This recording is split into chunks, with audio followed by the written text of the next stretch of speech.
Ben ritrovati con il nostro appuntamento giornaliero dedicato allo sport, venetoglobe.com e VG Radio. Cercheremo di dare un'occhiata veloce a quello che sta succedendo e cureremo principalmente la cronaca trevigiana, regionale, locale e gli sport, alternando video ed audio. Il rinvio degli europei al 2021 salva il campionato e le coppe. La nazionale di Mancini giocherà dall'11 giugno del 2021. La Serie A potrebbe ripartire il 2, il 9 o il 16 maggio per finire a fine giugno o a luglio.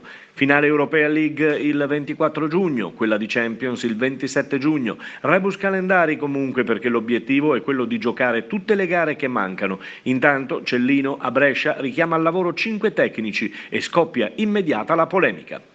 C'è un lutto da segnalare oggi, la morte di Peiró, il grande centravanti dell'Inter di Moratti. Aveva 84 anni e con Herrera vinse la Coppa dei Campioni nel 65, 2 scudetti e 2 coppe intercontinentali. Altro positivo alla Juventus dopo Rugani è la volta di Matuidi, che comunque sta bene. Al Verona primo caso con Zaccagni colpito dal virus. Calciomercato, il Milan tiene ancora banco con la situazione dei rinnovi da Donnarumma a Theo Hernandez, che va blindato, oltre alla questione da risolvere del prestito di Rebic. A Napoli amore infinito per Mertens nuovamente, alla Roma si punta su Gravenberch. La Serie B conosce il primo positivo ed è un dirigente del Lentella. La società ha già attivato tutto per l'isolamento anche per la squadra in quarantena volontaria, perlomeno fino a domenica prossima. Ieri avevamo detto che anche la Pellegrini non aveva il minimo per Tokyo e cosa ha fatto la Federica Nazionale? Ha nuotato ieri in diretta streaming sul web e ha fatto un tempo da Olimpiadi, volando sui 100 a 53,6. Domani replica sui 200. Si parla di tennis con il Roland Garros che slitterebbe al 20 settembre. Impossibile infatti iniziare il 24 maggio, anche in questa disciplina. Caos totale dei calendari con New York che finirà però una settimana prima.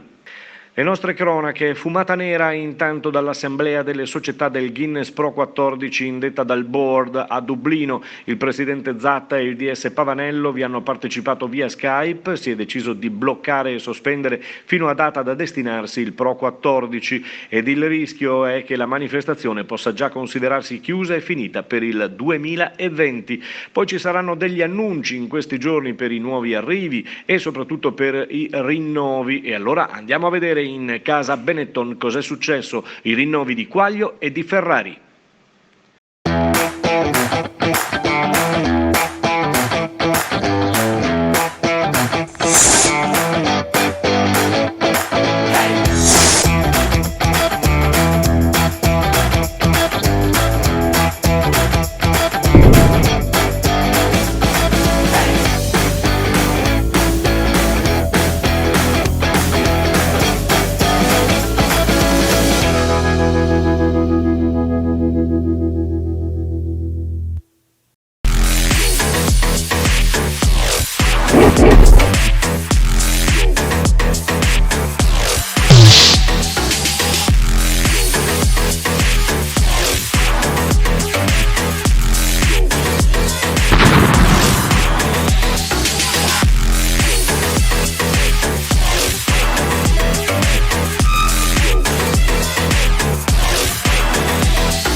Nessuna intervista e commento concesso dai presidenti Maschio e Garbellotto in casa Imoco Volley Conegliano. La società ha creato una cortina imperforabile attorno allo staff e alle giocatrici presenti all'Imoco Village. Comunque fino al 3 aprile nessuna dichiarazione. Anche a Civitanova Marche si è cominciato ad allenare.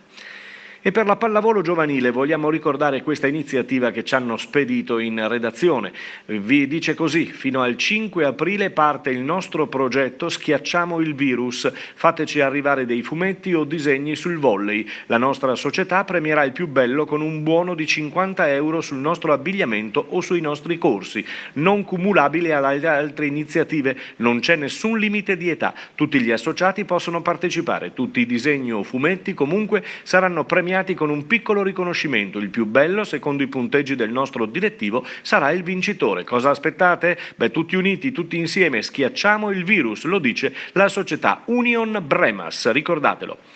Ieri per il calcio regionale trevigiano abbiamo parlato della proposta del presidente dell'Union Quinto, a cui hanno aderito pare una trentina di società. Noi cominceremo ad occuparcene nei prossimi giorni, sentendo proprio le società con i loro allenatori, dirigenti e giocatori. Per il momento intanto è tutto.